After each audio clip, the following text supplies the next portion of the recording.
অ্যাসাইনমেন্টের জায়গায় অ্যাসাইনমেন্টটা সাবমিট করে দিও, আর বাকি যদি কারো ক্লাস রেকর্ডিং এর দরকার পড়ে সেটা সেখান থেকে নিয়ে কাজে লাগাইতে পারবে। আর কুইজ 5 এর সিলেবাসটা তো আর বলার দরকার নেই, কুইজ 5 এর সিলেবাসটাও ইয়াতে লেখাও আছে আর দিয়ে দেওয়া হয়েছে, ওখান থেকে ফলো করে নিও। এক সেকেন্ড, একটু বিএলসিরিয়াটা ঠিক করে দিই।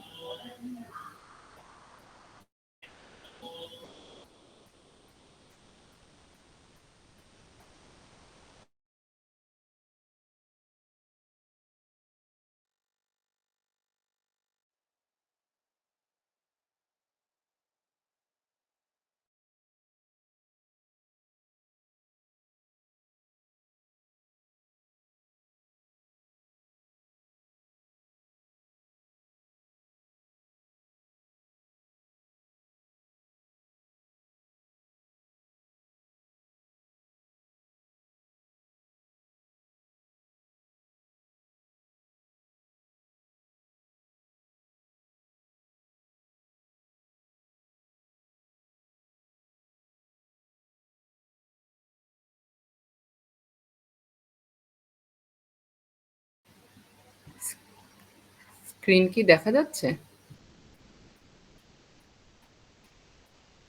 এখন এখন দেখা যাচ্ছে? আচ্ছা আচ্ছা, ঠিক আছে।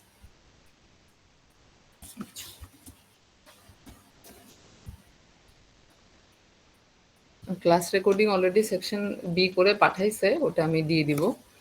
বাকি তো দোনো সেকশন, সি সেকশনের স্টুডেন্টরাও আছে না? ম্যাম অ্যাসাইনমেন্টের লিঙ্ক তো দেখাচ্ছে না বিএলসি তে। অ্যাসাইনমেন্টের লিঙ্ক দেখাচ্ছে না? না ম্যাম। আচ্ছা, দেখাবে এখন, এখন দেখাবে। ঠিক আছে, অ্যাসাইনমেন্ট তুমি, আমি ক্লাস শেষ করার পর আবার একটু ক্রস চেক করিও, তখন দেখাইলে হবে। কিন্তু 2 সেকশন মিলে কাজ করতেছে, ক্লাস করতেছে 46 44 ক্লাস 34 জনের, 34 জন কেন ক্লাসে জয়েন করা? আজকে 34 জন ক্লাসে জয়েন করা, আমি স্ক্রিনশট নিয়ে রাখলাম। 34 জনেরই অ্যাটেন্ডেন্স দিব, ঠিক আছে?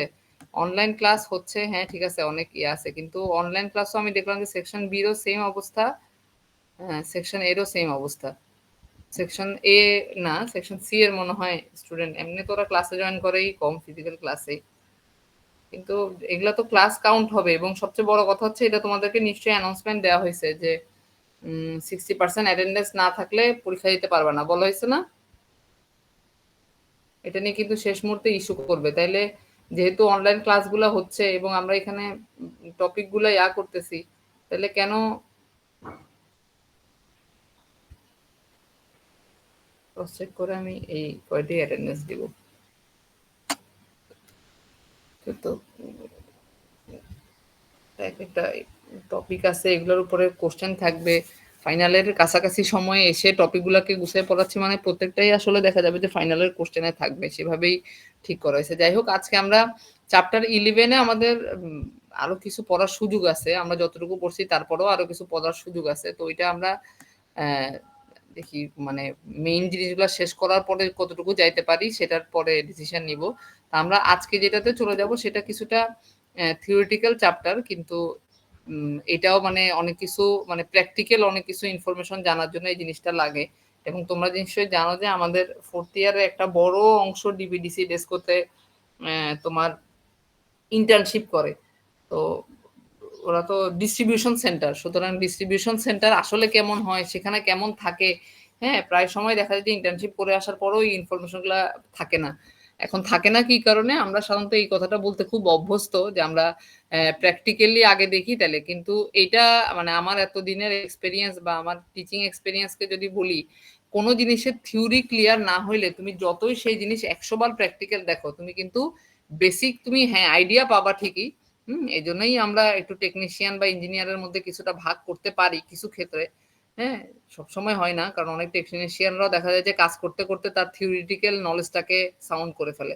তো যতই তুমি প্র্যাকটিক্যালি জিনিসপত্র দেখো না কেন, তুমি থিওরিটিক্যাল কনসেপ্টটা ক্লিয়ার না থাকলে বা থিওরিটিক্যাল ডাটা মানে ইনফরমেশনগুলো তোমার কাছে না থাকলে আসলে প্র্যাকটিক্যালি মনে করো এই বক্সটা, এই যে ছবিতে যে বক্সটা দেখা যাচ্ছে, এটা তোমার জন্য একটা প্যানেল বক্স।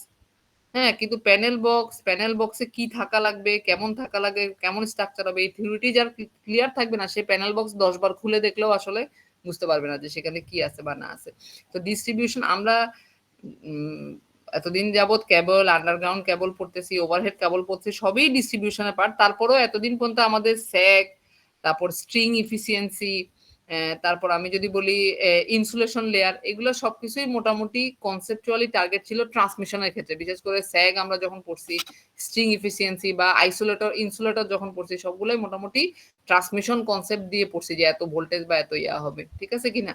তা আজকে আমরা একটু ডিস্ট্রিবিউশন সেন্টার সিস্টেম দেখবো, যে একটা জেনারেশন তো হইলো, আসলেই পুরা ইলেকট্রিক্যাল জিনিসটাকে একদম মানে সোজা সাপটা 3টা পার্টে ভাগ করা: জেনারেশন, ট্রান্সমিশন, এরপরে হচ্ছে তোমার ডিস্ট্রিবিউশন। এবং ডিস্ট্রিবিউশন পার্টটা খুবই ইম্পর্টেন্ট, কারণ তুমি পাওয়ার ট্রান্সমিট করে অনেক দূর থেকে নিয়ে আসলা, কিন্তু প্রপারলি তুমি ডিস্ট্রিবিউট করতে না পারলে, হ্যাঁ, প্রপার সিস্টেমের মাধ্যমে ডিস্ট্রিবিউট করতে না পারলে আসলে পুরো ইলেকট্রিক্যাল সিস্টেমটাই আসলে অকাজ। তো আমরা আসলে একটু আবার একটু পিছিয়ে যাই, কোন অংশটা আমরা আজকে দেখব। আমরা বোধহয় চ্যাপ্টার 8 দিয়ে শুরু করছিলাম আমাদের প্রথম পড়াশোনা।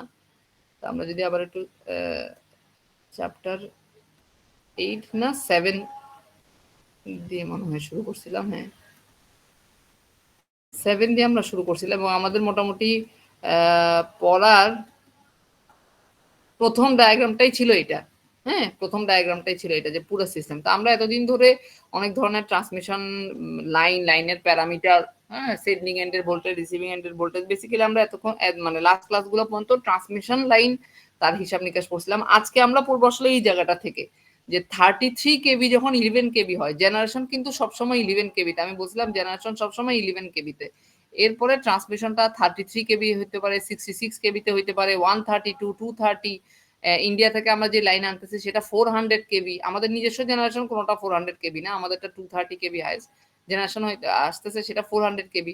তো সেই 400 কেবি হোক আর যেই ট্রান্সমিশন হোক, সেটা যখন আমার ঘর পর্যন্ত, মানে আমার বাসা পর্যন্ত চলে আসার অবস্থা হবে, তখন কিন্তু আর 130 কেবি, 33 কেবিতে আমার বাসার কাছে আনা সম্ভব না। তো এই জন্য কি করা হয়, যে একটা সাবস্টেশন থাকে, যেই সাবস্টেশনে আমার বাসার যে ট্রান্সফরমার আছে ঠিক তার আগে, আমার বাসার যে ট্রান্সফরমারটা আছে ঠিক তার আগে যে জায়গাটা থাকে সেটাকে বলা হচ্ছে সাবস্টেশন। সেখানে 33 কেবি কে 11 কেবি করে একটা সাবস্টেশনে কি করা হয়, চেঞ্জ করা হয়। 33 কেবি কে 11 কেবিতে কনভার্ট করে তোমার একটা সাবস্টেশনে লাইন আসে।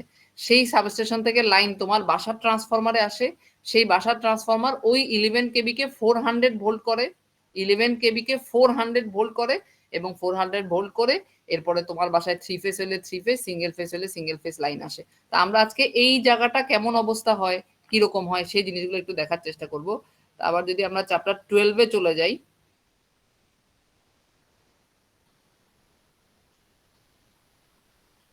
খুব বেশি জিনিস আমরা আজকে জন্য রাখি নাই।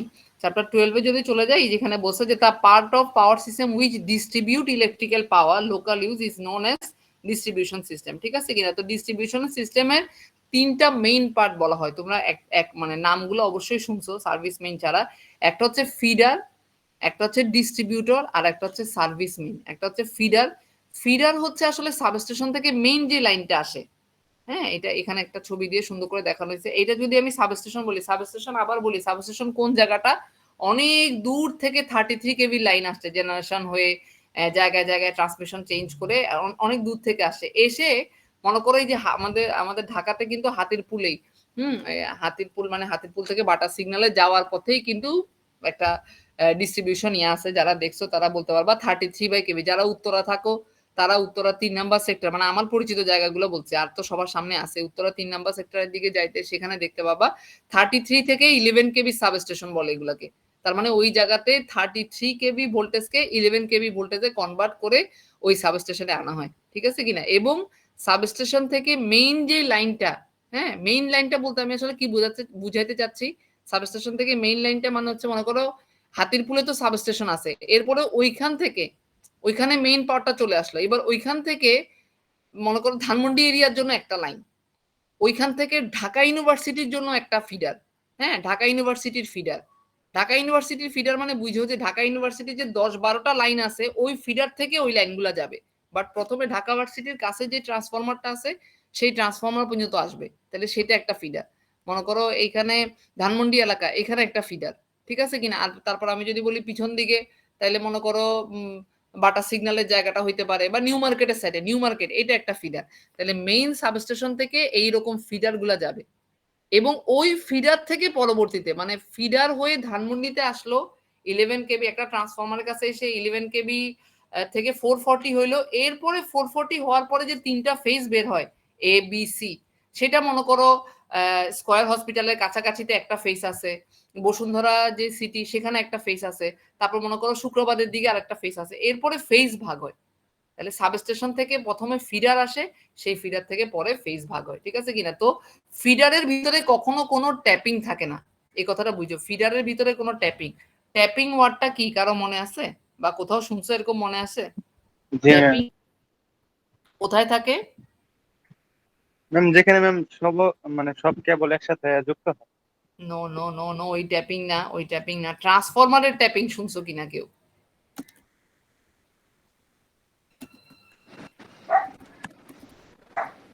কারো ট্রান্সফরমারের ট্যাপিং সম্বন্ধে আইডিয়া আছে কিনা? জি ম্যাম। ম্যাম ওই যে ওয়েন্ডিং এর মাঝখানে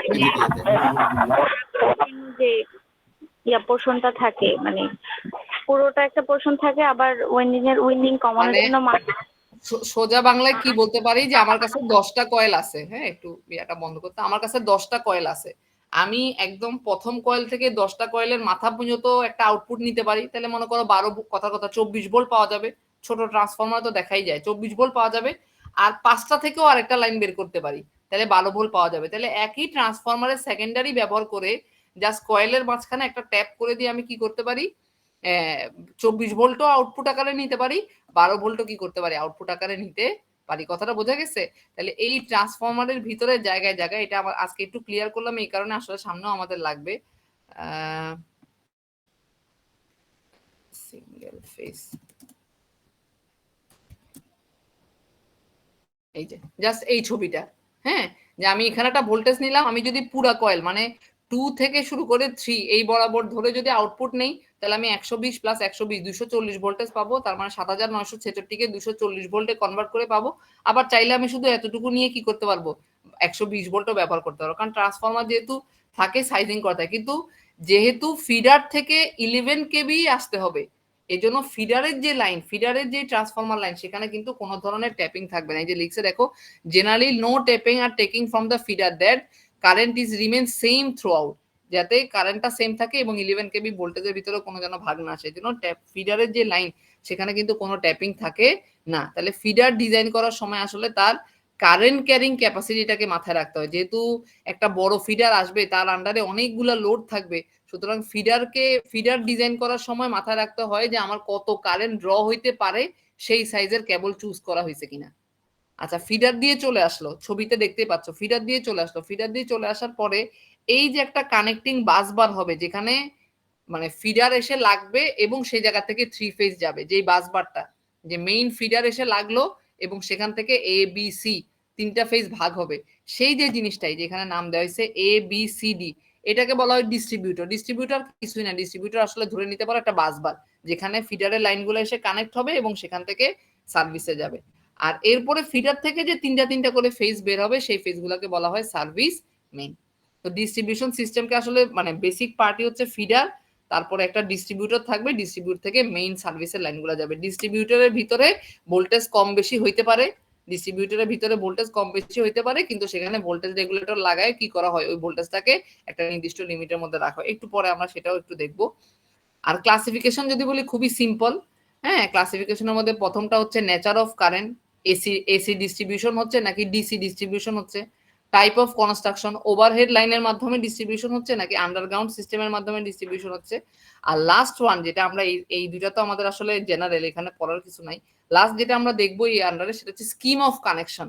এখানে দেখতে পাচ্ছ radial system, ring main system, interconnected system. আমি জানি না লেখাগুলো কতটুকু দেখা যাচ্ছে, এই যে radial system, ring main system, interconnected system. তো ওগুলা কেমন হয় সেটা আমরা একটু পরে দেখবো। তো প্রথমে যেটা বললো যে ডিস্ট্রিবিউশন দুই ধরনের, এসি ডিস্ট্রিবিউশন আর ডিসি ডিস্ট্রিবিউশন। তো এসি ডিস্ট্রিবিউশন আর ডিসি ডিস্ট্রিবিউশন তো বুঝতেই পারতেছে, এসি পাওয়ার পাঠাইলে সেটা এসি ডিস্ট্রিবিউশন, ডিসি পাওয়ার পাঠাইলে ডিসি ডিস্ট্রিবিউশন। তো আমাদের মোস্ট অফ দ্য ডিস্ট্রিবিউশনই আসলে এসি ডিস্ট্রিবিউশন। হ্যাঁ, তো ওই এসি ডিস্ট্রিবিউশনটাই এই জন্য আমরা একটু ভালো মতো দেখবো এবং একটু ডায়াগ্রাম দিয়ে দেখবো। হ্যাঁ, একটা হচ্ছে প্রাইমারি ডিস্ট্রিবিউশন আর একটাকে বলা হচ্ছে সেকেন্ডারি ডিস্ট্রিবিউশন। এটা একটা প্রাইমারি ডিস্ট্রিবিউশনের ছবি। কেমন, যে একটা সাবস্টেশন আছে যেখানে 33 থেকে 11 কেবি হবে এবং সেই 11 কেবি লাইনই কিন্তু দেখো সব জায়গায় যাচ্ছে। তার মানে কি, মনে করো কথার কথা হাতিরপুলে একটা সাবস্টেশন আছে কিন্তু হাতিরপুল থেকে জেনারেশন অনেক দূরে, তাহলে কি হইতে পারে যে চিটাং রোডে আরেকটা সাবস্টেশন হইতে পারে। তাহলে মেইন জেনারেশন চিটাং রোডে আসলো, চিটাং রোড থেকে হাতিরপুলে আসলো, তারপর সেখান থেকে হইলো। কথাটা বোঝা গেছে কিনা সেটা হইতে পারে। তার মানে প্রাইমারি ডিস্ট্রিবিউশন আরেকটা নতুন সাবস্টেশনও যাইতে পারে, বড় ফ্যাক্টরি যারা 11 কেবি নিয়ে কাজ করে সেখানে যাইতে পারে। তাহলে এটাকে বলা হচ্ছে তোমার প্রাইমারি ডিস্ট্রিবিউশন, যে 33 থেকে যে 11 কেবি হইলো সেই 11 কেবি লাইনই যদি ট্রান্সমিট হয়, সরি ডিস্ট্রিবিউট হয়, তাহলে সেটাকে বলা হয় তোমার প্রাইমারি ডিস্ট্রিবিউশন। তো ওইটা সাবস্টেশন থেকে আরেকটা ছোট সাবস্টেশন হইতে পারে। হ্যাঁ, তোমার কি জানি বলে, কোন একটা ফ্যাক্টরি যারা 11 কেবি ভোল্টেজই তাদের ব্যবহার করা লাগে, হাই কম্প্রেসর লাইন আছে, হাই বয়লার আছে, তাহলে তারা হয়তো 11 কেবি ব্যবহার করে, তাহলে সেই 11 কেবিও লাইন যাইতে পারে। তাহলে 11 কেবি লাইনই যদি ডিস্ট্রিবিউট হয় তাহলে সেটাকে বলা হবে প্রাইমারি ডিস্ট্রিবিউশন। 33 থেকে যে 11 কেবি হইলো সেই 11 কেবি লাইনে যদি ডিস্ট্রিবিউশন হয় তাহলে সেটাকে বলা হবে প্রাইমারি ডিস্ট্রিবিউশন। তাইলে আবার সেকেন্ডারি ডিস্ট্রিবিউশনটা কি? সেকেন্ডারি ডিস্ট্রিবিউশনটা এই হইলো ছবি, ঠিক আছে? যেটা আমরা আমাদের বাসা পর্যন্ত যে লাইনটা আসে সেটা, যে 11 কেবি একটা ট্রান্সফরমারের মাধ্যমে 4.4 কেবি, 0.4 কেবি মানে 400 ভোল্ট হবে। 11 কেবি 4 মানে তোমার বাসার কাছে ট্রান্সফরমারটাকে বলতেছে। হ্যাঁ, সেই বাসার ট্রান্সফরমারটাতে কি হয়, 11 কেবি আসে, 11 কেবি এসে 440 হয়। হ্যাঁ, 440 সরি 400 বা 440 এরকম হয়। এরপর সেখান থেকে তিনটা ফেজ বের হয়, আর ওয়াই বি আর সাথে একটা নিউট্রাল। এখন দেখো এইখানে house 1, house 2, house 3, area 1, area 2, area 3 চিন্তা করতে পারো। তাহলে একটা এরিয়ায় মনে করো এই যে বি ফেসের লাইন গেল আর নিউট্রালের লাইন গেল, ঠিক আছে কিনা? আচ্ছা, আরেকটা ফেসে মনে করো ওয়াই এর লাইন গেল আর নিউট্রালের লাইন গেল। আরেকটা এরিয়াতে মনে করো এই যে আর এর লাইন গেল আর আর ফেসের লাইন গেল আর এখান থেকে নিউট্রাল লাইন গেল। তার মানে কি, 3 ফেস আসার পরে প্রত্যেকটা সিঙ্গেল ফেস একটা একটা বাসার ভিতরে ঢুকলো।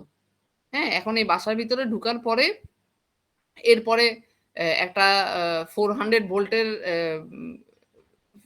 লাইন ফেজ ভোল্টেজ আসছে, সেটা আবার 230 মানে তুমি তোমার বাসার সুইচ বোর্ডে 230 দেখতে পাবা। হ্যাঁ, তো এখন বলতে পারো যে ম্যাডাম এখন তো অনেক চেঞ্জ আসছে। কেমন চেঞ্জ আসছে? এখন অনেক হাই রাইজ বিল্ডিং, যারা ভারী লিফট ব্যবহার করে, যাদের তোমার মনে করো পাম্প অনেক বড়, অনেক উপরে পানি তোলাবে, তাদের দেখা যাচ্ছে যে ওই 400 ভোল্ট পুরাটাই লাগে। হ্যাঁ, তাদের সিঙ্গেল ফেস হইলে হয় না, 3 ফেস লাইন লাগে। তো দেখা যায় যে বাসা বাড়ির নিচেই এখন নিজেরা নিজেদের নিজস্ব ট্রান্সফরমার রাখে, নিজস্ব সাবস্টেশন রাখে। এরকম এক্সপেরিয়েন্স আছে নাকি কারো? মানে বাসার নিচেই কিন্তু এখন কি আছে, সাবস্টেশন ট্রান্সফরমার বাসার নিচেই কি আছে, একটা 11 কেবি থেকে 440। দেখছো এরকম কেউ? ম্যাম এ বিফোরে আছে। এই বিফোর তো মনে করো একটা ইনস্টিটিউশন বিল্ডিং, ওভাবে চিন্তা, বাসা বাড়িতেই আছে এখন, ফ্ল্যাট বাসা বাড়িতে। এবি ফোর তো একটা বিশাল স্ট্রাকচার, নর্মাল ভাবে চিন্তা করলে একটা বিশাল স্ট্রাকচার না, অনেকগুলা ফ্লোর, অনেকগুলা ক্লাসরুম, ল্যাব আছে, এতগুলা ল্যাব আছে, ওখানে তো পাওয়ার চাহিদা এমনি বেশি। কিন্তু মানে নর্মাল আমাদের যে নর্মাল বাসা বাড়িতেই এখন তোমার 230 আসতো শুধু এক একটা ফেজ থেকে। এখন কিন্তু বাসা বাড়ির নিচে অনেকে সাবস্টেশন ট্রান্সফরমার আছে, ফ্ল্যাট বাড়ির নিচে তো আছেই। আমাদের ফ্ল্যাট বাড়ির নিচে আমাদের একবার ওই যে মাঝখানে অনেক দিন পাওয়ার ছিল না। কেন? এই 440 মানে অনেকদিন, মানে কি প্রায় 3 দিন টানা পাওয়ার ছিল না, যে আমাদের নিচে সাবস্টেশন ট্রান্সফরমার নষ্ট হয়ে আছে, খুঁজে পাওয়া যায় না কি হয়েছে কি হয়েছে। পরে বের হইলো যে ওই সাবস্টেশন থেকে আন্ডারগ্রাউন্ড হয়ে যে লাইনটা আমাদের মিটারের দিকে আসছে সেইখানের মাঝখানে তোমার ইঁদুর ইয়া হয়েছে, এবং এটা মানে ইয়া কিভাবে পাইছে, বিড়াল পড়ে শর্ট সার্কিট হয়ে গেছে, বুঝো অবস্থা। বিড়াল লেগে শর্ট সার্কিট হয়েছে, তখন বুঝছে যে এখানে শর্ট সার্কিট কেন হইলো। এরপরে যখন অ্যানালাইসিস করলো দেখা গেছে যে এই আন্ডারগ্রাউন্ড কেবলের নিচে ফ্লোর আন্ডারগ্রাউন্ড করা ছিল, সেখানে ইঁদুর খেয়ে ফেলছে। তো বাসাবাড়ির নিচেই এখন তোমার মনে করো সাবস্টেশন ব্যবহার করা হয়, লিফট থাকলে, তারপর তোমার মনে করো যদি মানে বেশি তালা বিল্ডিং হয় তাহলে অনেক হাই রাইজে পাম্প থাকে, তো বাসাবাড়ির ভিতরেও ঢুকানো হয়। এখানে যেহেতু এখানে ফ্যাক্টরি বলছে, কিন্তু বর্তমান সময় বাসাবাড়ির ভিতরে ঢুকানো হয়। তাহলে এটা হচ্ছে সেকেন্ডারি ট্রান্সমিশন। তাহলে 33 থেকে 11 হয়ে 11ই যদি ডিস্ট্রিবিউট হয় সেটা হচ্ছে প্রাইমারি ডিস্ট্রিবিউশন। আর ওই 11 কেবি যখন 440 হয়ে এক একটা ফেসে যায়, সেটা তো তোমরা মাঝে মাঝে শুনবা যে একসাথে তোমার মনে করো ধানমন্ডি এলাকা, শুক্রাবাদ এলাকা, নিউ মার্কেট এলাকা একসাথে কারেন্ট চলে গেছে তিনও এলাকায়, তাহলে বুঝবা কি যে ওই ফিডারটা চলে গেছে, ফিডারের ভিতরে কোনো সমস্যা হয়েছে। হ্যাঁ, আর নর্মাল সময় এরকম হয় যে তোমার মনে করো কি জানি বলে ধানমন্ডি এলাকায় চলে গেছে, শুক্রাবাদে শুক্রাবাদে নাই, তাহলে তোমার একটা ফেসের কারেন্ট আছে আর একটা ফেসে চলে গেছে। এমনও অনেক এক্সপিরিয়েন্স আছে, আমি জানি না তোমাদের আছে কিনা, একই বিল্ডিং এ এক পাশের ফ্ল্যাটের কারেন্ট আছে আর এক পাশের ফ্ল্যাটে কারেন্ট নেই, এরকম এক্সপিরিয়েন্স আছে কিনা তোমাদের, যে একই বিল্ডিং আছে কিন্তু বাম সাইডের বাসায় কারেন্ট আছে, ম্যাডাম আমাদের এখানে হচ্ছে 3টা লাইন চলে তো, সো দেখা যায় যে এক বাসায় আছে আর এক বাসায় নাই, এরকম হয়। তার মানে কি হয়েছে লাইন টানার জন্য কি হয়েছে, ভিন্ন ভিন্ন ফেজ থেকে কারেন্ট গেছে। এখন ওরা তো লোডশেড করার সময় কি করে, একটা ফেজের লোডশেড করে, তো যখন লোডশেড করে দেখা যায় যে ওই বাসাটার কারেন্ট চলে গেছে কিন্তু অন্য বাসার কারেন্ট আছে, বুঝতে পারছো? তাহলে ফিডার যাওয়া মানে হচ্ছে কিন্তু একটা হিউজ এরিয়া, হ্যাঁ, আর ফেজ চলে যাওয়া মানে তোমার মনে করো এটা তো আমরা একদম ফেজ যাওয়াটা তো আমরা অহরহ টের পাই। কেমনে টের পাই, যে এতটুকু এসে দেখা যাবে যে এই একটা রোড, বড় রোড, সেই রোডে কারেন্ট আছে কিন্তু তার সামনের রোডেও নাই, পরের রোডেও নাই, এরকম এরকম হইতে পারে। তো এইটা হইলো তোমার এই 11 কেবির পরে 440 এক একটা ফেস ঢুকে RYB, ঠিক আছে? আর ডিসি ডিস্ট্রিবিউশন বেসিক্যালি আমরা অনেক বেশি দেখবো না। ডিসি ডিস্ট্রিবিউশন দুই ধরনের, একটা হচ্ছে 2 ওয়্যার ডিসি সিস্টেম, কারণ ডিসিতে দুইটা ওয়্যারই লাগে, একটা পজিটিভ ওয়্যার আর একটা হচ্ছে আসলে ওটাকে নিউট্রাল ওয়্যার না বলে আসলে ফিডব্যাক মানে ফেরত আসার ওয়্যার বলা হয়, ঠিক আছে? Back wire. তাহলে একটা পজিটিভ ওয়্যার আর একটা আরেকটা হইতে পারে যে নিউট্রাল ওয়্যারটা আলাদাভাবে মাঝখানে দিয়ে আমি আবার আলাদাভাবে কি করলাম, লাইন ইউজ করলাম। তো নর্মালি চিন্তা করলে আসলে কোথাও ডিসি লাগে না, কিন্তু এমন অনেক জায়গা আছে যেখানে ডিরেক্ট তোমার কি করা হয়, ডিসি মেশিন চলে, হ্যাঁ, ডিসি মোটর দিয়ে চলা ডিসি মেশিন চলে, হ্যাঁ। তো সেই জায়গাতে দেখা যায় যে অনেক সময় ডিসি ডিস্ট্রিবিউশনও করা হয়, কিন্তু নর্মাল আমাদের সেন্সে যে ডিস্ট্রিবিউশন হয় সেখানে আসলে ডিসি ডিস্ট্রিবিউশনটা হয় না, ডিসি হইলেও সেটা এসি হয়ে যায়। এই কারণে একটু যারা নোট ডাউন করো টপিক, তারা একটু নোট ডাউন করবা। 12.1 থেকে 12.4 আমরা পড়বো এই চ্যাপ্টারে, শুধুমাত্র 12.5 এই টপিকটা আমরা ইলাবোরেটলি দেখবো না, হ্যাঁ। 12.5 জেনারেটর লাগায় একটা লাইন, হ্যাঁ, একটা জেনারেটর হয়ে দুটো লাইন, এই ডিস্ট্রিবিউশনটা আমরা আপাতত দেখবো না। তো 12.5টা আমরা এখানে কভার করবো না। আর 12.6টা কিন্তু এই চ্যাপ্টারের হইলেও আমরা আগে পড়ে ফেলছি, যে ওভারহেড আর আন্ডারগ্রাউন্ড লেভেল কেবলের ভিতরে কোনটা ভালো কোনটা খারাপ, কোনটার কি অ্যাডভান্টেজ ডিসঅ্যাডভান্টেজ, তো এটা কিন্তু আমরা আগেই পড়ে ফেলছি। আমরা যদি এখন পরবর্তীতে যাই, যেটা আমাদের এই সাবজেক্ট মানে এই চ্যাপ্টারটার মোটামুটি একটা ইম্পর্টেন্ট পার্ট, সেটা হচ্ছে connection scheme of distribution system. খুবই সিম্পল। আচ্ছা, এখানে অনেকগুলা টাইপ আমরা দেখতেছি, একটু আগে প্রাইমারি ডিস্ট্রিবিউশন, সেকেন্ড, তো তোমার মনে আসতে পারে যে ম্যাডাম এগুলো আসলে আমি কিভাবে লিখবো? তো এগুলো আসলে ব্যাখ্যার থেকে যদি তুমি ডায়াগ্রামটা এঁকে তারপর সেখান থেকে দুই একটা পয়েন্ট লিখতে চাও তাইলে হচ্ছে বেশি বেটার, হ্যাঁ। অনেক লাইন লিখে যদি আসলে ডায়াগ্রামটা না থাকে তাইলে আসলে সেই জিনিসটা খুব ভালো রিপ্রেজেন্ট হবে না, হ্যাঁ। আগে থেকেই বলে রাখলাম যে টাইপগুলো বলা মানে আসলে একটু ডায়াগ্রাম দিয়ে যদি তুমি বলো তাহলে সেই জিনিসটা হচ্ছে ভালোভাবে বোঝা যাবে। আচ্ছা, তাহলে প্রথমে আসো রেডিয়াল সিস্টেম। প্রথম ডিস্ট্রিবিউশন সিস্টেমটা কেমন হয় আমরা যখন প্রত্যেকটা ভাগ পড়বো তখন আর একটু বেশি আইডিয়া করতে পারবা। রেডিয়াল সিস্টেমে বলতেছে সাবস্টেশন একটা, হ্যাঁ, সিঙ্গেল সাবস্টেশন, এবং প্রত্যেকটা ফিডার হচ্ছে 1 ইন, মানে একটা ফিডার একটা পয়েন্ট থেকে শুরু হয়েছে ওইখানে, মানে আরেকটা মানে ওই যে ফিডার দিয়ে বেরিয়েছে সেখানেই শেষ, আর কারোর সাথে ইন্টারকানেক্টেড নাই। এই ইন্টারকানেক্টেড ওয়ার্ডটা কেন বললাম একটু পরেই বুঝবা।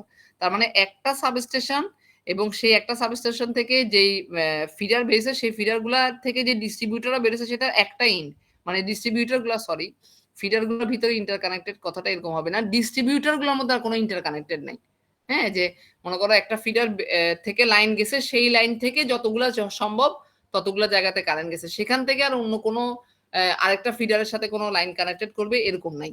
তাহলে সেটা যদি হয় তাহলে সেটা হচ্ছে রেডিয়াল সিস্টেম। এখানে দেখতে পাচ্ছ যে একটা সাবস্টেশন থেকে ফিডার দুইটাই কিন্তু রেডিয়ালের ছবি, একটা সাবস্টেশন একটা ফিডার লাইন, হ্যাঁ, একটা সাবস্টেশন একটা ফিডার লাইন। তো এখানে ডিরেক্ট লোড হইতে পারে। ডিরেক্ট লোড মানে কেমন, ওই যে 11 কেবি লাইনই ঢুকতে পারে, আবার ওই যে 11 কেবি কে 400 করে, যেটা প্রাইমারি ডিস্ট্রিবিউশন। এই ছবিটা হচ্ছে কি রেডিয়াল সিস্টেমের প্রাইমারি ডিস্ট্রিবিউশন, আর এটা হচ্ছে রেডিয়াল সিস্টেমের সেকেন্ডারি ডিস্ট্রিবিউশন, যে 11 কেবি থেকে 400 করবে, এরপরে সেটা ডিস্ট্রিবিউট হবে।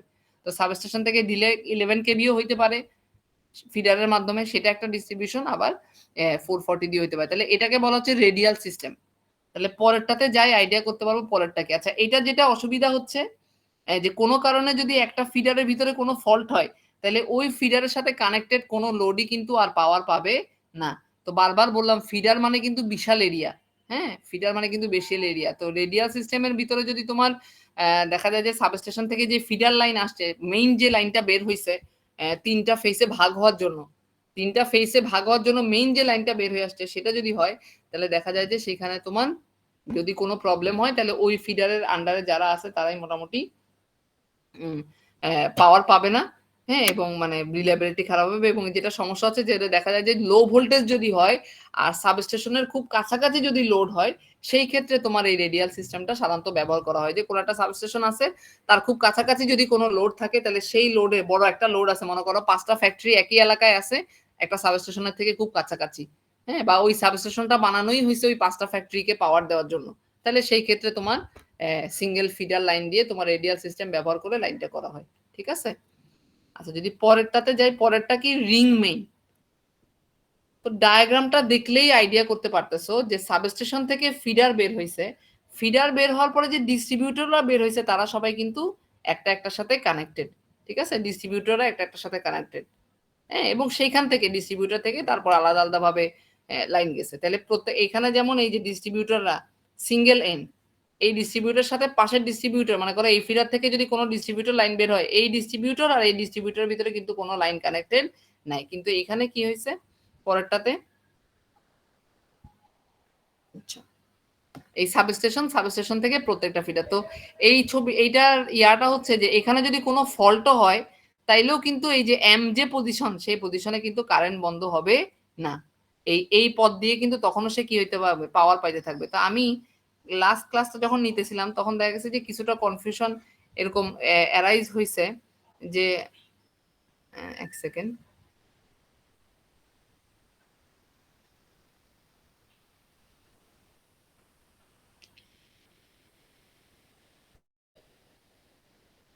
আচ্ছা, এইটা কিন্তু কানেক্টেড সিস্টেম, কোনো ক্লোজ সার্কিট না, এটা বুঝো। এখানে সাবস্টেশনের লাইন আসছে সেটা ঠিক আছে, মনে হচ্ছে যে এখানে সাবস্টেশনের লাইন আসছে, এই জায়গাটা যদি ছিঁড়ে যায় তাহলে তো কোথাও পাওয়ার যাবে না, এরকম মনে হচ্ছে কি না তোমাদের, নাকি নাকি কনফিউশন হচ্ছে না? জি ম্যাম, মনে হচ্ছে। দেখে মনে হচ্ছে না যে এই সাবস্টেশন থেকে লাইন আসলো, তাহলে এখানে যদি কোনো কিছু ছিঁড়ে যায় তাহলে তো সার্কিটটা ওপেন হয়ে গেল, তাহলে কোথাও তো আর ভোল্টেজ যাবে না।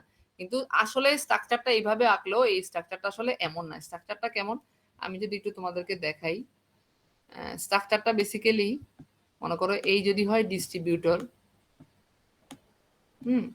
আর এই যদি হয় তোমার সাবস্টেশন, তাহলে এই মনে করো সাবস্টেশন থেকে এই ফিডারে লাইন আসছে, বুঝতে পারছো ব্যাপারটা, কানেকশনটা আসলে কেমন? এই হইলো আসলে বেসিক কানেকশন, বুঝতে পারছো? তাহলে কোনো কারণে যদি এই জায়গাটার ফল্ট হয়েও যায়, এই লাইনের মাধ্যমে কিন্তু এই ফিডার তখনও কি হবে, ভোল্টেজটা পাইতে থাকবে। আমার কথাটা কি বুঝাইতে পারছি? ওইখানে কানেকশন দেখলে মনে হয় কি, ওইখানে ওরা ছবি যেভাবে আঁকছে, ছবিটা দেখলে মনে হয় যে একটা জায়গায় ফল্ট হয়ে গেলে পুরো লাইনটা তো ক্লোজ, তাহলে তো কারেন্টটা ফ্লো হবে না। ব্যাপারটা কিন্তু এমন না। হ্যাঁ, যে এইটা যেহেতু ভোল্টেজ কানেকশন, এখান থেকে এখানে ফিডারের মাধ্যমে আমি এই পাওয়ারটাকে এখানে পাঠাচ্ছি। তো এইখানে যদি কোনো লাইনে কোনো প্রবলেম হয়ও, তাহলে কিন্তু কি হবে, এই লাইনের মাধ্যমে সেখানে ভোল্টেজ যাইতে থাকবে। তাহলে এই যদি ভোল্টেজ পায়, তাহলে এর ভোল্টেজটার সাথে এই কানেক্টেড, এই ভোল্টেজের সাথে এটা কানেক্টেড, তার মানে এই লাইন ছিঁড়ে গেলেও কিন্তু এখানে যদি কেউ পাওয়ার থাকে, এখানে যদি কোনো লোড থাকে, তার কাছে কিন্তু কি হবে না, কারেন্ট বন্ধ হবে না। কথাটা বুঝাইতে পারছে কিনা? তাহলে একটা সাবস্টেশন থেকে একটা ফিডারে লাইন আসতেছে, ফিডাররা আবার ফিডার থেকে যে ডিস্ট্রিবিউটররা তৈরি হয়েছে, সেই ডিস্ট্রিবিউটররা নিজেদের মধ্যে ইন্টারকানেক্টেড।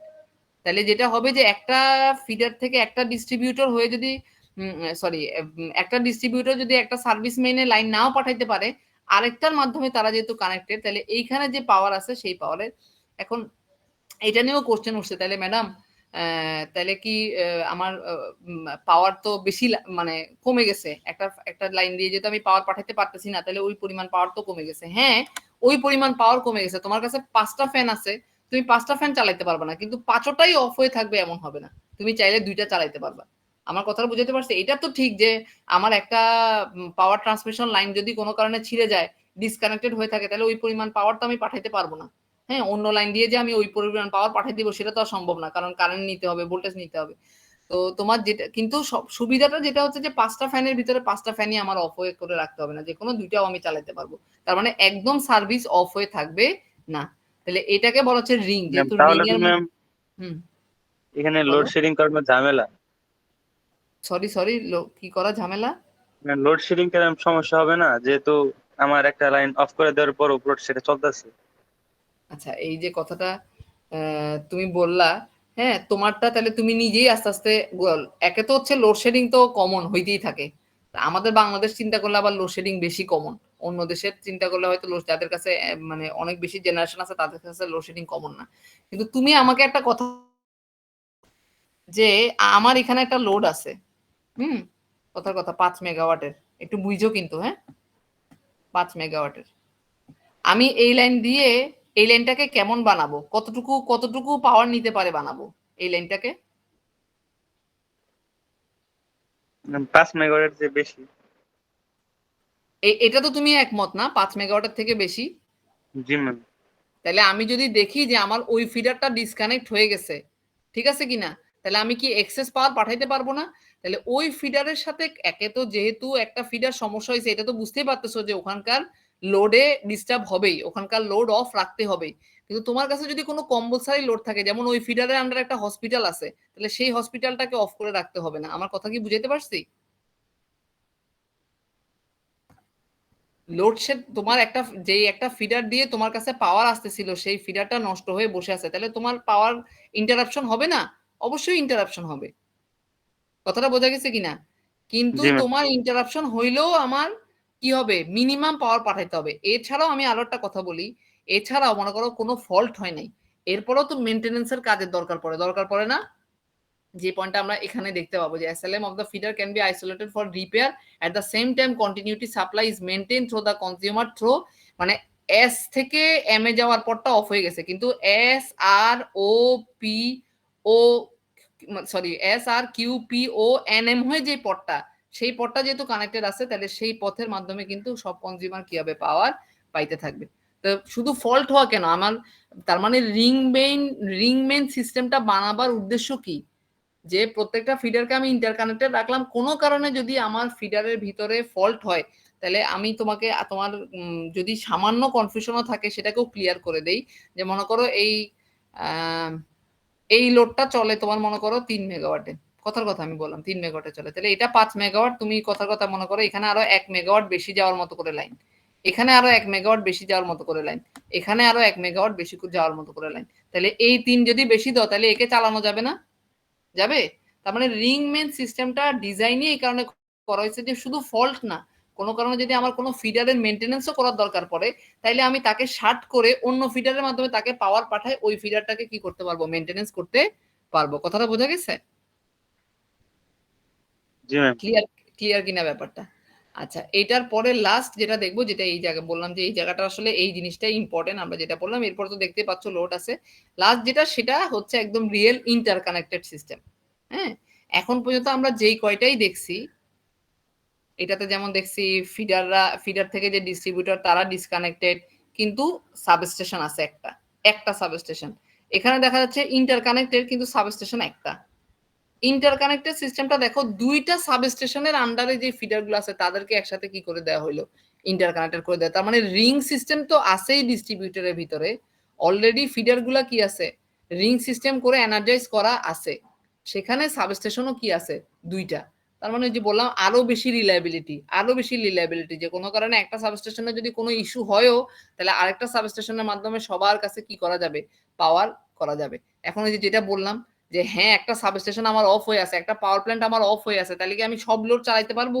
পাওয়ারই তো জেনারেশন হচ্ছে না, সব লোড চালাতে পারবো না। কিন্তু আমার যদি কোনো ইমার্জেন্সি লোড থাকে, হ্যাঁ যেটা পাওয়ার দেওয়াই লাগবে, সেটা আমি কি করতে পারবো, কন্টিনিউ রাখতে পারবো। ঠিক আছে কিনা? তাহলে ইন্টারকানেক্টেড সিস্টেম মানে হচ্ছে দুইটা সাবস্টেশন আবার একটা ফিডারের মাধ্যমে কি হয়ে আছে, একটা ফিডার বা ডিস্ট্রিবিউটরের মাধ্যমে নিজেদের মধ্যে ইন্টারকানেক্টেড হয়ে আছে। ঠিক আছে, তাহলে এইটা হইলো ইন্টারকানেক্টেড সিস্টেম। তো এই জন্য বললাম যে এটা যত বেশি তুমি ডিসক্রিপশন লিখবা, তার থেকে যদি তুমি ডায়াগ্রাম এঁকে জিনিসটাকে দেখাও, হ্যাঁ তাইলে আরো বেশি ক্লিয়ার হবে। ঠিক আছে, ডায়াগ্রাম আঁকলে আরো বেশি ক্লিয়ার হবে। যেখানে লিখছে দেখো সার্ভিস রিলায়েবিলিটি, তাহলে সবচেয়ে বেশি সার্ভিস রিলায়েবিলিটি আমি যদি চিন্তা করি, হ্যাঁ তাহলে সেটা করা যাবে। এবং আরেকটা যেটা ইম্পর্টেন্ট পয়েন্ট, যেটা এই ইন্টারকানেক্টের জন্য করব, যে এই যে any area feed from one generating station during the peak load hour can be fed from the other generating station. This reduce the reserve power capacity. একটা নতুন ওয়ার্ড আমরা আজকে দেখলাম, রিজার্ভ পাওয়ার ক্যাপাসিটি। ঠিক আছে কিনা? আচ্ছা, এখন আসলে রিজার্ভ পাওয়ার ক্যাপাসিটি কি জিনিস আমার ধারণা অনেকের আইডিয়া আছে, তারপরেও একটা জেনারেটিং স্টেশন যখন বানানো হয় একটা লোড চিন্তা করে বানানো হয়। এখন লোডের ক্ষেত্রে আবার ঝামেলা হচ্ছে, তুমি একই এলাকা মনে করো যে ধানমন্ডি এলাকায় ডে টাইমে যতটা না লোড, নাইটের লোড তার মনে করো অলমোস্ট ডাবল। এই এলাকাতে দিনে যে পরিমাণ লোড হয়, হ্যাঁ, যদি চিন্তা করি রাতে মনে করো একদম অলমোস্ট ডাবল। তার মানে কিছু পিক আওয়ার আছে, সেই পিক আওয়ারে তোমার অনেক বেশি লোড লাগে। কিন্তু নর্মাল সময় অত লোড লাগে না। মানে মনে করো সন্ধ্যায় 2 থেকে 3 ঘন্টা 5 মেগাওয়াট লাগবে, কিন্তু এমনি নর্মালি সবসময় 3 মেগাওয়াট লাগে। হ্যাঁ, এখন পাওয়ার প্ল্যান্টের ক্ষেত্রে তুমি যদি এই যে 2 মেগাওয়াট এক্সট্রা সারাদিন লাগবে না, শুধু 2 ঘন্টা লাগবে, তার জন্য যদি তুমি একেবারে 5 মেগাওয়াট বানাতে পারে এমন একটা সিস্টেম তুমি বানায় রাখো, তাহলে কিন্তু তোমার কি হবে, অনেক বেশি ইফিসিয়েন্সি লস হবে। কারণ পাওয়ার প্ল্যান্টকে তুমি যত বেশি তার ম্যাক্সিমাম লোডে চালাইতে পারবা তত ইফিসিয়েন্ট। কারণ তুমি তো স্ট্রাকচার বানাই রাখছো, বসায় রাখবা মানে তার কি হবে, সেখান থেকে তোমার কোনো আয় হবে না। তুমি শুধু সন্ধ্যায় 2 ঘন্টা তোমার 5 মেগাওয়াট লাগে, সারাদিন 3 মেগাওয়াট লাগে, কিন্তু তুমি পাওয়ার প্ল্যান্ট 5 মেগাওয়াট বানিয়ে রাখলা। হ্যাঁ, তাহলে ওই যে 2 মেগাওয়াট রিজার্ভ ক্যাপাসিটি, যে যখন আমার পিক আওয়ার হবে তখন যেন আমার লাগবে। এখন তোমার কাছে যদি শুধু একটা জেনারেটিং স্টেশন থাকে, এখন সমস্যা হচ্ছে কি, তোমার কাছে একটা জেনারেটিং স্টেশন আছে, সন্ধ্যায় তো আসলেই 5 মেগাওয়াট লাগে, তো তোমাকে তো 5 মেগাওয়াট দেওয়াই লাগবে। তাহলে তোমার কাছে যদি একটা জেনারেশন স্টেশন থাকে, তাহলে তোমাকে আসলেই কিন্তু সারাদিন 3 মেগাওয়াট হইলেও ওই 2 ঘন্টার জন্য তোমাকে 5 মেগাওয়াটই বানায় রাখতে হবে, কারণ ওই 2 ঘন্টাতে তোমাকে 5 মেগাওয়াট সাপ্লাই দিতে হবে। তাহলে রিজার্ভ ক্যাপাসিটি কত হইলো, 2 মেগাওয়াট। এখন এইটা না বদলে যদি একই জায়গাতে 2টা সাবস্টেশন মানে 2টা জেনারেটিং স্টেশন থেকে যদি পাওয়ার আসতো, তাহলে সুবিধাটা কি ছিল, যে এই জেনারেটিং স্টেশনও তোমার মনে করো 4 মেগাওয়াটের বানাইলে হইতো, ওই জেনারেটিং স্টেশনও তোমার মনে করো 4 মেগাওয়াট বানাইলে হইতো। তাহলে দুজনেরই যে 1 মেগাওয়াট এক্সট্রা বানানো হইলো, তাহলে সেটা দিয়ে কি করা যাবে, সন্ধ্যার সময় 5 মেগাওয়াটের যে এক্সট্রা 2 মেগাওয়াট সেটা ফিল আপ করে দেওয়া যাবে। তাহলে দুইজনেরই কিন্তু রিজার্ভ ক্যাপাসিটি কমে আসলো, তাহলে দুইজনেরই যে এক্সেস যে খরচটা সেটা কিন্তু কমে আসলো। তাহলে এটা হলো এটা সুবিধা, যে একটা জেনারেটিং স্টেশনের বদলে যদি 2টা জেনারেটিং স্টেশন দিয়ে পাওয়ার পাঠানো হয় বা 2টা সাবস্টেশন দিয়ে চালানো হয়, তাহলে এক একটা জেনারেটিং স্টেশনের বা এক একটা সাবস্টেশনের রিজার্ভ ক্যাপাসিটি তুমি চাইলে কি করতে পারবা, কমায় রাখতে পারবা। রিজার্ভ ক্যাপাসিটি তুমি যত কমে বানাইতে পারবা, তার মানে কি তোমার আইডেল অলসভাবে বসে আছে এমন জিনিসের পরিমাণ তত কমবে, তত তোমার ইফিসিয়েন্সি কি হবে, ভালো হবে। এই পয়েন্টটা কি ক্লিয়ার? এই পয়েন্টটা ক্লিয়ার কিনা, রিজার্ভ ক্যাপাসিটির এই পয়েন্টটা, যে ইন্টারকানেক্টেড সিস্টেম কিভাবে রিজার্ভ পাওয়ারের ক্যাপাসিটিটাকে রিডিউস করে। আমি কি বুঝাইতে পারলাম নাকি?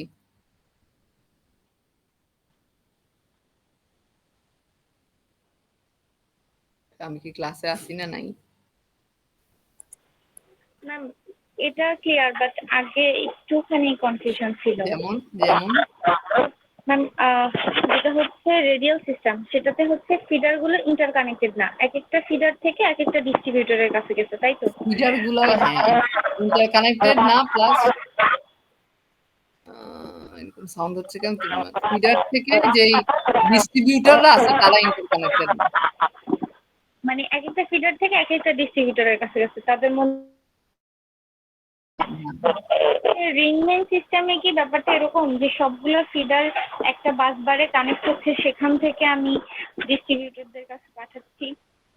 আচ্ছা, আমি একটু ছবিটা দেখাই তোমাকে। একটা বাস বারে কানেক্টেড হচ্ছে ব্যাপারটা কিন্তু এমন না, প্রত্যেকটা বাস বার লাইনের মাধ্যমে আবার নিজেদের মধ্যে ইন্টারকানেক্টেড হচ্ছে, লাইনের মাধ্যমে বাস বার কানেক্টেড। বাস বার কিভাবে কানেক্ট হবে, মনে করো একটা ডিস্ট্রিবিউটর ধানমন্ডি এলাকায় বসানো, একটা ডিস্ট্রিবিউটর মনে করো তোমার নিউ মার্কেট এলাকায় বসানো, একটা ডিস্ট্রিবিউটর তোমার মনে করো হাতিরপুল এলাকায় বসানো, তাহলে বাস বার তো ইন্টারকানেক্টেড হওয়ার সম্ভাবনা, কিন্তু ওই বাস বার গুলো ওই ডিস্ট্রিবিউটর গুলা নিজেদের মধ্যে আবার কি আছে, লাইনের মাধ্যমে কানেক্টেড হয়ে আছে। বুঝতে পারছো? এই জন্য আমি ওই ছবিটাকে সরাই, তোমাদের জন্য আবার এই ছবিটা আঁকলাম। ওই ছবিটা দেখলে মনে হয় যেন ডিস্ট্রিবিউটররাই মনে হয় এভাবে করে একই লাইনে কানেক্টেড। ডিস্ট্রিবিউটর তো এত সবভাবে কানেক্ট হওয়া সম্ভব না, কথাটা বুঝো না? ডিস্ট্রিবিউটর তো আলাদা আলাদা বাস বার। এখানে বলো ম্যাম, রিং এর মধ্যে কি একের অধিক ফিডার ইউজ করা হয়েছে এখানে? আচ্ছা, একের অধিক ফিডার কিন্তু ইউজ করা হয়নি। একটু দেখো, ফিডার কিন্তু একটা, ফিডার কোনটা, সাবস্টেশন থেকে ডিস্ট্রিবিউটর পর্যন্ত যে লাইনটা আসে সেটাকেই ফিডার বলে না?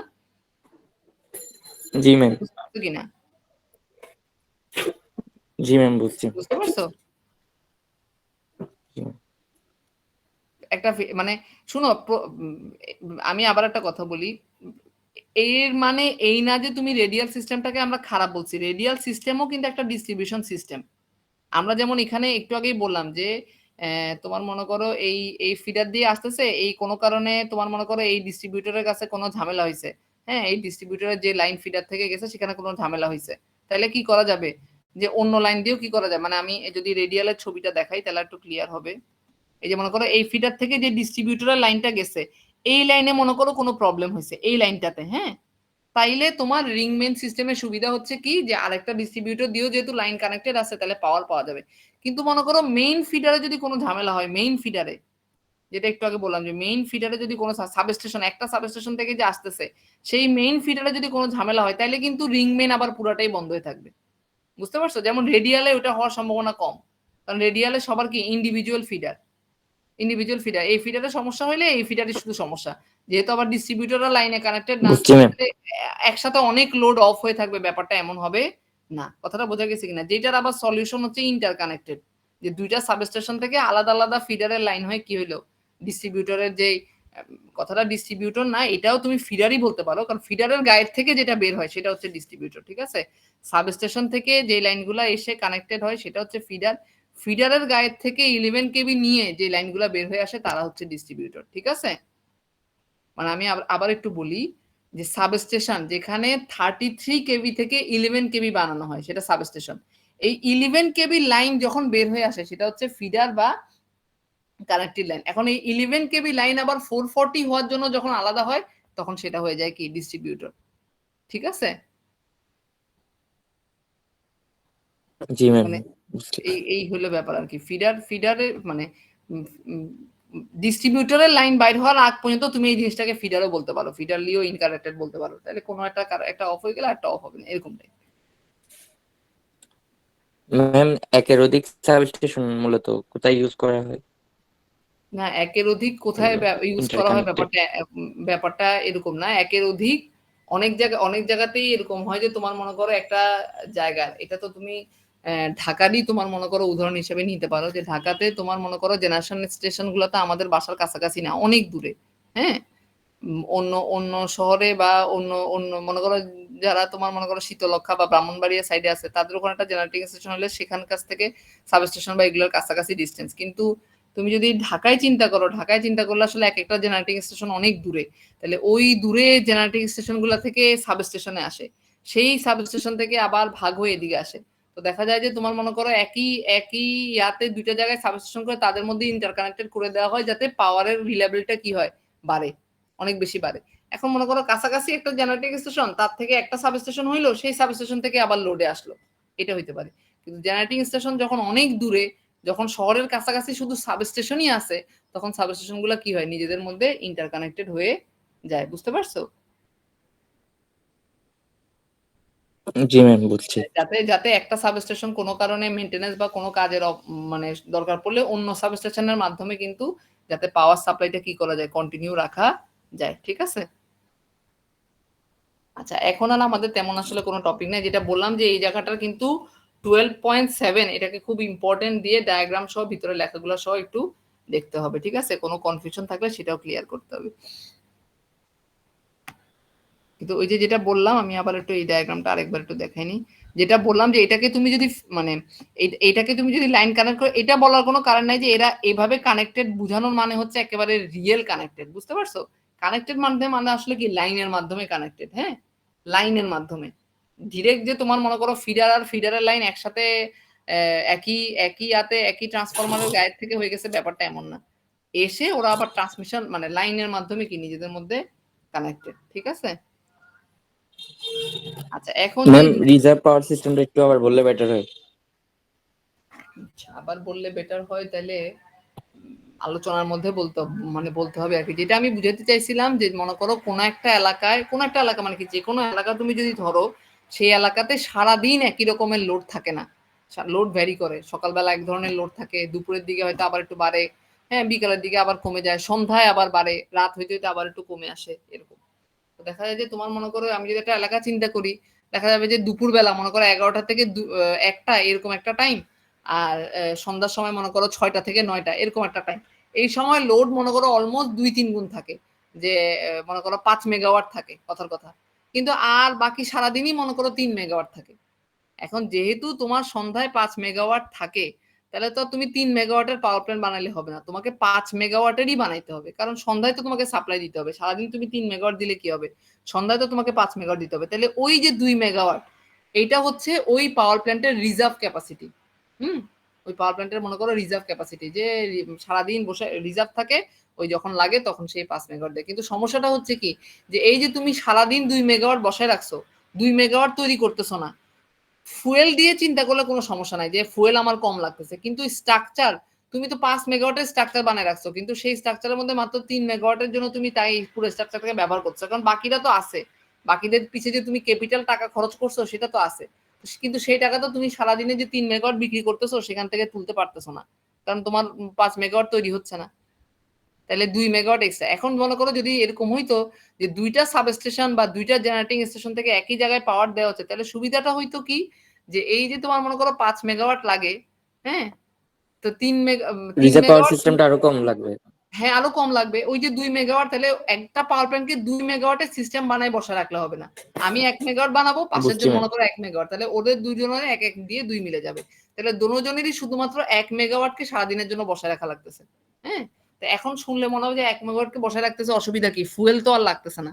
ফুয়েল লাগতেছে না ঠিক আছে, কিন্তু তুমি মনে করো একটা মেশিন বানাইছো দিনে, তোমাকে তুমি যখন মেশিনটাতে পাওয়ার চালাবা এমন ভাবে সিস্টেম করছো, সে তোমাকে 10টা প্রোডাক্ট তৈরি করে দিতে পারে, কিন্তু তোমার চাহিদা নাই, তুমি 80টা প্রোডাক্ট তৈরি করছো। এখন এই 20টা প্রোডাক্ট বানাবার জন্য তুমি সিস্টেম তো রেডি করে ফেলছো, ওটার পিছনে তো টাকা খরচ করে ফেলছো, তাহলে ওই টাকাটা তোমার ক্যাপিটাল খরচ হয়ে গেল এক্সট্রা, বুঝতে পারছো, সেটা তো তোমার কোনো কাজে লাগলো না। তো এই জন্য বুঝছি বলা ম্যাম। হয় তোমরা এটা পড়বা, যখন পাওয়ার প্ল্যান্ট পড়বা তোমাদেরকে এটা ডিটেলস পড়ানো হবে, যে একটা পাওয়ার প্ল্যান্ট, হ্যাঁ, আমরা যদি বলি যে আমাদের কাছে তেল আছে, হ্যাঁ একটা পাওয়ার প্ল্যান্ট চাই যে হ্যাঁ ভাই আমাকে তেল দেন, গ্যাস দেন, আমি সর্বোচ্চ মেগাওয়াট তৈরি করতে চাই। একটা পাওয়ার প্ল্যান্ট তার যে রেটিং সেটাই যদি তৈরি করতে পারে তাইলেই তার লাভ, কম তৈরি করলে আসলে তার লাভ না। ফুয়েল খরচ হয়তো তার হবে না, কিন্তু সিস্টেমের পিছে যে খরচ সেটা কিন্তু সে উঠাইতে পারবে না। ঠিক আছে, যাই হোক, এখন আমরা লাস্ট দুইটা ছোট টপিক দেখে ক্লাস ক্লোজিং করব। একটা হচ্ছে 12.8 রিকোয়ারমেন্ট অফ ডিস্ট্রিবিউশন, আর ডিজাইন কনসিডারেশন, এটা তো পরেই দেখবো। এটা হচ্ছে তোমার রিকোয়ারমেন্ট অফ ডিস্ট্রিবিউশন সিস্টেম। হ্যাঁ, ট্রান্সমিশন সিস্টেমে যেহেতু পাওয়ার অনেক বেশি থাকে এবং ভোল্টেজ লেভেলও অনেক বেশি থাকে, সেই জন্য সামান্য যদি আসলে ভোল্টেজ ভেরিয়েশন হয় সেটা ট্রান্সমিশন সিস্টেম তেমন টের পায় না। 11 কেবি যদি তোমার 12 কেবি ফ্লো হইতে থাকে সেটা আসলে সিস্টেম তেমন টের পায় না, কিন্তু এটা তোমরা বলতে পারবা আরো ভালো মতো, হ্যাঁ, নিজেদের এক্সপিরিয়েন্স থেকে। বাসায় মনে করো 220 ভোল্ট আসার কথা বা 230 ভোল্ট আসার কথা, হঠাৎ করে ফ্যানটা স্লো ঘুরতেছে, কেন, ভোল্টেজ লো, 215 আসতেছে, এরকম হয় না, হয় কি না? জি ম্যাম। টিউব লাইটটা জ্বলতেছে না, কেন, ভোল্টেজ লো, 215। কথাটা বুঝাইতে পারছি কিনা? তাহলে ডিস্ট্রিবিউশনে তার মানে দেখো 220 আসার কথা, 215 16, 220 থেকে 230 হচ্ছে আমাদের মানে ভ্যালিড ইয়া আর কি। 220 হচ্ছে আমাদের একেবারে থিওরিটিক্যাল ইয়া, 220 থেকে 230 এর মধ্যে মোটামুটি ভ্যারি করে। আর এদিকে এখন 215 মানে 15-20 এর নিচে নামলে কিন্তু, আবার মনে করো হঠাৎ করে 245 চলে আসছে, তোমার তাড়াতাড়ি বলে যে ভোল্টেজ বেশি চলে আসছে, ফ্রিজটা বন্ধ করো, বলে না এই ভোল্টেজ রেটিং বেশি দেখাচ্ছে, তাড়াতাড়ি ফ্রিজটা বন্ধ করো, পুড়ে যাবে, এরকম হয় কিনা? বা হঠাৎ করে লাইট এসে একটা লাইট পুড়ে গেছে, এরকম হয়েছে না, যে পরে জানা গেল যে কি হয়েছিল, ওই অল্প সময়ের জন্য কি হয়ে গেছিল, অনেক বেশি ভোল্টেজ চলে আসে। তার মানে ডিস্ট্রিবিউশন সিস্টেমে প্রপার ভোল্টেজটা আসা কিন্তু খুবই জরুরি। ভোল্টেজের ভেরিয়েশন কিন্তু অনেক বেশি কি করা সম্ভব না, নেওয়া সম্ভব না। তো বলে যে এদিকে +6 আর এদিকে -6, এতটুকুই হচ্ছে কি বেস্ট। এর বেশি হইলেও আমার ইকুইপমেন্ট নষ্ট হইতে পারে, এর কম হইলেও কিন্তু আমার কি হইতে পারে, ইকুইপমেন্ট নষ্ট হইতে পারে। কথাটা বোঝা গেছে কিনা? তাহলে ডিস্ট্রিবিউশন সিস্টেমের জন্য এটা কিন্তু একটা ইম্পর্টেন্ট, যে প্রপার ভোল্টেজ লেভেল যেন আসে। একটা পারমিশন লেভেলের বেশি কিন্তু কি হবে না, বেশি যাতে ভ্যারি করতে না পারে। তাহলে আমার মোটরগুলো যদি লো ভোল্টেজে চলে তাহলে সেগুলো ওভারহিটেড হবে, ফ্যান চলবে না, লাইট জ্বলবে না। আবার ধরো মানে বেশি চলে আসছে, পট করে মোটরটা পুড়ে যাবে। পানির এটা তো অহরহ হয়, আগের দিনে তো হইতোই। এখন তো তোমার মনে করো সিস্টেম রিলায়েবিলিটি অনেক বেশি বেড়ে গেছে, যারা অনেক বেশি তোমার মনে করো ওয়েল অর্গানাইজ কন্ট্রোল সিস্টেম চলে আসছে। আগে এরকম তো মনে হয় অহরহ শোনা যাইতো যে বাসার নিচের পাম্পটা পুড়ে গেছে, তাই না? বেশি ভোল্টেজ আসছিল, বাসার নিচের পাম্পটা পুড়ে গেছে, এরকম শুনছিলা? তোমাদের বয়সকালে শুনছিলা কিনা যে বাসার নিচের পাম্পটা পুড়ে গেছে, বেশি ভোল্টেজ আসছে? জি ম্যাম, শুনছি। গ্রামের বাড়িতে এরকম হয় যে পাম্পটা পুড়ে গেছে, বেশি ভোল্টেজ চলে আসছে। তো এইটা খুব মেনটেন করতে হয়, ঠিক আছে? আচ্ছা, লাস্ট যেটা বললো সেটা যেটা এই যে availability of power on demand, বলছে পাওয়ার মাস্ট বি অ্যাভেলেবল, যেটা আমাদের সাথে খুব বেশি যাচ্ছে না। আমাদের তো তোমার মনে করো দেখা যাচ্ছে যে আমি যদি তোমাদেরকে বলি এই ধানমন্ডি এলাকাতেই মনে করো গত 2 সপ্তাহে লোডের পরিমাণ 100 গুণ বেড়ে গেছে। 100 গুণ কথার কথা বললাম আর কি, যে একসাথে মনে করো মিনিমাম 50টা এসি এই এলাকায় নতুন লাগানো হয়ে গেছে। কথাটা বুঝতে পারছো? তার মানে লোড প্যাটার্ন কিন্তু ট্রান্সমিশন আলাদেরকে কিন্তু অনেক বেশি ভাবা লাগে না। অনেক বেশি ভাবা লাগে না কেন? ট্রান্সমিশন আলাদেরকে আসলে ভাবাই লাগে না। কারণ ও জানে যে আমার ওই সাবস্টেশনকে 2 মেগাওয়াট দেওয়া লাগবে, ও 2 মেগাওয়াটই পাঠায়। তো ট্রান্সমিশন আলাদেরকে কিন্তু অনেক বেশি লোডের প্যাটার্ন, কিন্তু ডিস্ট্রিবিউশন আলাদেরকে কন্টিনিউয়াস তোমার কি করতে হয়? লোড প্যাটার্নকে অ্যানালাইসিস করতে হয় কন্টিনিউয়াস। হ্যাঁ, যে গরমকাল আসছে, সামনে কি হবে, এই কি হবে, তাদেরকে কিন্তু কন্টিনিউয়াস লোড প্যাটার্ন, এটাকে লোড ফ্লো ডায়াগ্রাম বলে। তোমরা এটাও পাওয়ার প্ল্যান্ট যখন পড়বা তখন পড়বা। ইম্পর্টেন্ট একটা জিনিস যে ডিস্ট্রিবিউশন আলাদাকে কন্টিনিউয়াস যারা যে এলাকায় ডিস্ট্রিবিউট করছে তাদের লোড ফ্লো ডায়াগ্রামটা দেখা লাগে যে কেমন ভেরিয়েশন হয় লোডের। এই গরমেই মনে করো এই এলাকাতে প্রজেক্টেড লোড তোমার মনে করো 50টা এসি এক্সট্রা অ্যাড হয়ে গেছে এই এলাকায়। তো তাইলে তোমার মনে করো হঠাৎ করে কিন্তু লোড বেড়ে যাবে। তাহলে হঠাৎ করে লোড বেড়ে যাইলে তো আমার তো লাইনে কেমন, তাহলে আমার লাইন কি ওরকম স্টেবল হইতে হবে, বা ওইরকম করে তখন মানে একটা লাইন হইতে হইতে আমাকে অন্য ফেজের লাইনের এখানে করে দিতে হবে, যাতে কি হয় যে এক্সট্রা লোড আসলো আমি সেটাকে কি করতে পারি, মেজর কোনো লোড চেঞ্জ হইলেও যেন আমি সেটাকে কি করতে পারি, ব্যাকআপ দিতে পারি। ঠিক আছে কিনা? আর লাস্ট যেটা সে তো রিলায়েবিলিটি তো আমরা এতক্ষণ ধরে পড়লামই। হ্যাঁ, যে যাতে হঠাৎ করে বন্ধ না হয়, এমন ভাবে সিস্টেম রেডি করা থাকে যে কোনো একটা জায়গায় প্রবলেম হইলেও যেন আমার পুরাটা কি না হয়ে থাকে, শাটডাউন হয়ে না থাকে। ঠিক আছে কিনা? তোমার মনে করো ও এখন যেহেতু তোমার এখন যেহেতু মানে কি আমরা তো আসলে অনেক বছর যাবতই পুরাপুরি ভাবেই ইলেকট্রিসিটি ডিপেন্ডেন্ট। মানে জানি না, আমার লাইফের তো ছোটবেলার একটা বড় সময় আমার মনে আসে যে 4 ঘন্টা 5 ঘন্টা পাওয়ার থাকতো না। আর এখন তো আমি মিলি সেকেন্ড পাওয়ার, আমি তো তোমাদেরকে মাঝে মাঝে পরীক্ষা কেন্দ্রে যখন তোমরা সিটি দাও আমি মনে মনে হাসি, যখন একটু পাওয়ার চলে গেলে খুব আফসোসের একটা সাউন্ড 2-4 জনের মুখ থেকে বের হয় না, এ পাওয়ার গেছে, আহা খুব ডিস্টার্ব। তো ওইটা কি ডিস্টার্ব, ন্যানো সেকেন্ডের ভিতরেই তো আবার চলে আসে, তাই না? ন্যানো সেকেন্ডের ভিতরে আবার ক্লাসরুমে পাওয়ার, কিন্তু এরকম বহুত এক্সপেরিয়েন্স আমি তো আমার লাইফ টাইমে পাইছি যে ক্লাসরুমে ক্লাস করতেছি 4-5 ঘন্টা কারেন্ট নাই কারেন্ট। স্কুলে গেছি, আমি তো গভর্নমেন্ট স্কুলে পড়ছি, স্কুলে গেছি সারাদিন কারেন্ট নাই কারেন্ট। তো কারেন্ট নাই কথাটা ভুল, পাওয়ার নাই আর কি। কারেন্ট নাই কথাটা তো আসলে ভুল, পাওয়ার নাই। তো এরকম তো এখনকার দিনে তো রিলায়েবল, এখনকার দিনে অনেক যদিও এখনকার দিনে বলতেছি মানে ঢাকার কথা বলতেছি, চিটাং এর ডিস্ট্রিবিউশনের অবস্থায় আমার ফ্যামিলি তো চিটাং এ থাকে, শুনতেছিলাম যে ভয়াবহ অবস্থা, সারাদিন লোডশেড। হ্যাঁ, আর গ্রামের কথা তো বাদই দিলাম।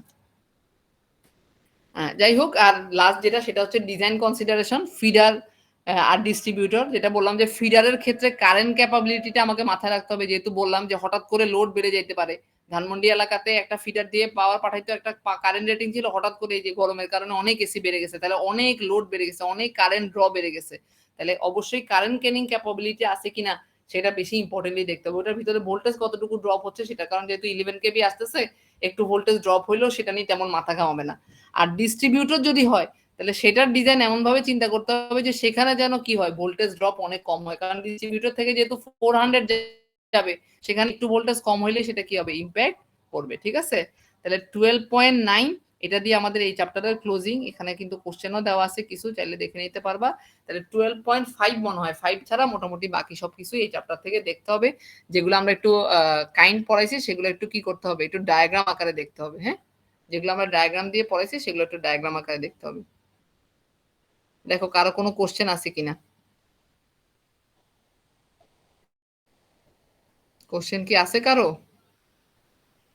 আচ্ছা, যদি না থাকে তাহলে কালকে সিটির টাইম তো মোটামুটি জানা সবার।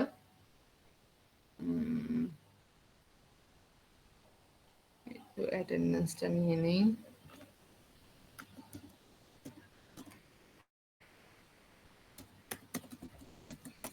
তাহলে সিআরএ তোমাদের এই উইকের যেই দুটোটা ক্লাসই হওয়ার কথা দুটোটাই তাহলে হয়ে গেছে, তাই না? কোনো ক্লাস তো আর মিসিং নাই, আছে? ম্যাম অনলাইন সিটি তো হবে সিটি 11 এর উপরে, চ্যাপ্টার 11 এর উপরে। চ্যাপ্টার 11 এর উপরে কোন টপিকের উপরে নিব সবই কিন্তু দিয়ে দিছি, টপিক নাম্বার থেকে শুরু করে এভরিথিং। ম্যাম ফাইনালে কয়টা চ্যাপ্টার থাকছে? সরি, বুঝি নাই, কি বলছো? বুঝি নাই। ম্যাম বললাম ফাইনালে কয়টা চ্যাপ্টারের উপর পরীক্ষা হবে? সেটা তো জানি না বাবা, পড়াইতে থাকি, যতটুকু পড়াই শেষ করবো ততটুকুর উপর পরীক্ষা থাকবে। মানে আমাদের এখনো মোটামুটি লেভেলে মেজর 2টা জিনিস বাকি আছে। মেজর বললে ভুল হবে, একটা একটু মোটামুটি মেজর বাকি আছে, আর একটা তো একদমই ছোট বাকি আছে। তো আমাদের আশা করি আমরা সিলেবাস যদিও সব জায়গা থেকে আমরা কিছু প্রিসাইজ পড়ার চেষ্টা করছি, সুতরাং মেইন অংশটা মানে সব টাচ হইছে, এটা ক্লিয়ার হওয়ার পরে হয়তো 2-একটা টপিক অ্যাড করব। আচ্ছা, সেকশন 1 সেকেন্ড, হ্যাঁ।